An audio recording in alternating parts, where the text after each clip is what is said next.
Ever wonder what actually happens when someone reports an investment scam? What goes on behind the scenes?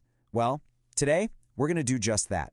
We're digging into a real-life case from the UK's financial regulator to see exactly how they spot a fraud and, more importantly, what we can all learn from it to keep our money safe. So let's set the scene. Our story begins exactly where you'd expect, with an urgent, worried message sent to the authorities. A group of investors suddenly gets that sinking feeling that something is very, very wrong. And boom, there it is. This one sentence says it all, doesn't it? It just cuts right to the chase. This isn't just about financial charts or market trends. It's raw. It's about real people, their hard-earned money, and that awful feeling of being completely betrayed. This is where the panic sets in. Now, you might be asking, how do we know all of this? Well, check this out.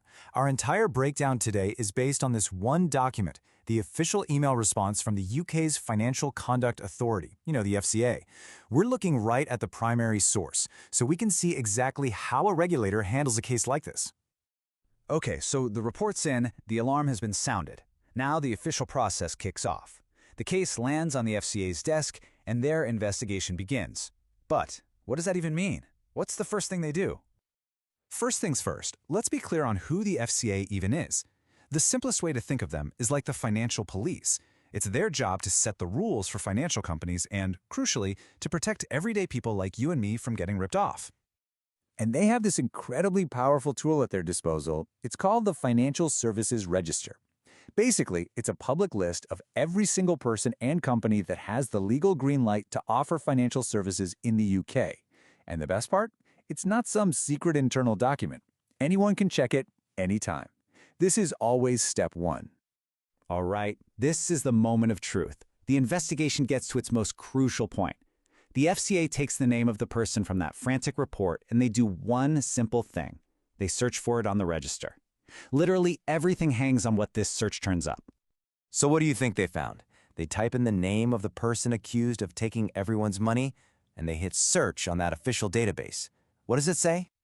There it is. Just 2 words, but they change absolutely everything. Not authorized.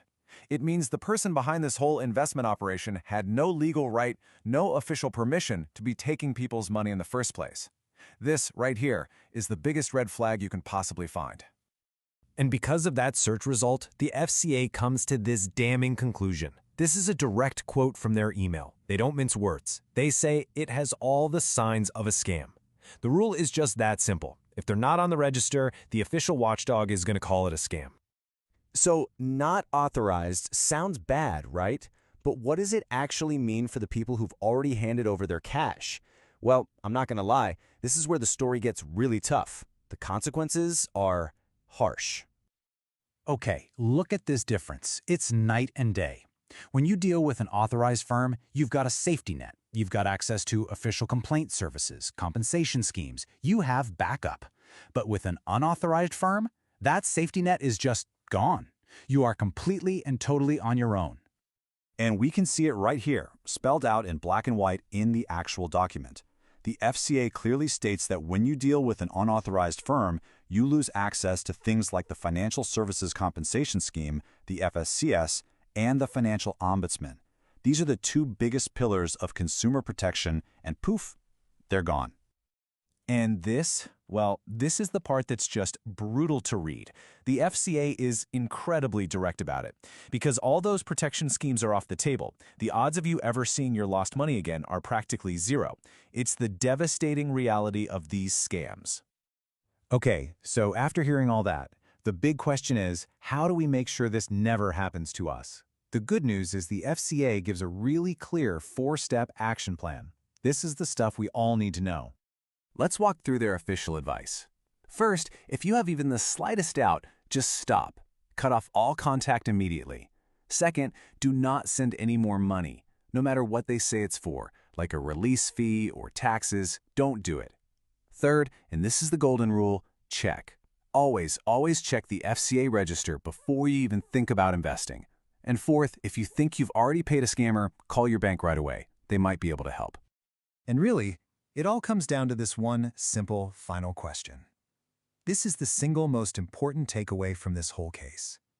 That little check, something that literally takes less than a minute, is the line between being protected and facing a potential disaster.